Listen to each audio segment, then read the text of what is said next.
W1.1, types of waves. There are two types of waves you need to know about. The first is longitudinal. So if you imagine a slinky and you grab the end of it and just push and pull on the end of it, then what happens is the spring compresses and the compression travels down the length of the spring in the same direction as the original disturbance. So that's longitudinal.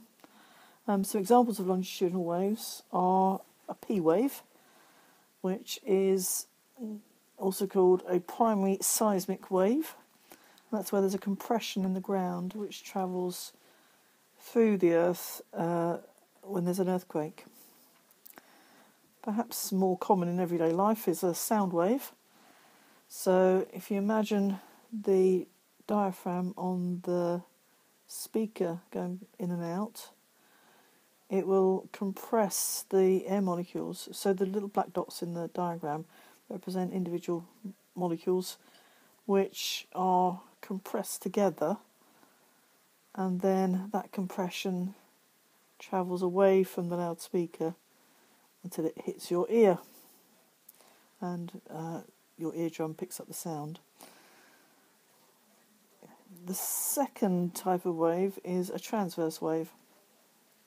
So again, if you imagine grabbing a slinky and instead of pushing and pulling, you move it up and down or from side to side. The disturbance this time travels away from the source of the disturbance at right angles to the direction of the disturbance. So that's a transverse wave. There's another type of earthquake wave which behaves like this, and that's called a secondary seismic wave. When you get an earthquake, you get both types usually. The one type of transverse wave that we're particularly interested in this topic is an electromagnetic wave. Now, we're used to thinking of electromagnetic waves such as light as things that travel in straight lines, so perhaps it's a little bit strange to think of them as wiggling as they go, but that's what they do.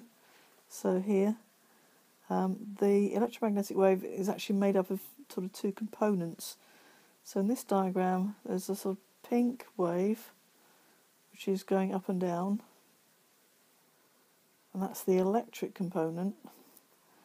And there's also the blue part of the picture is the magnetic component, which is at 90 degrees to the electric part.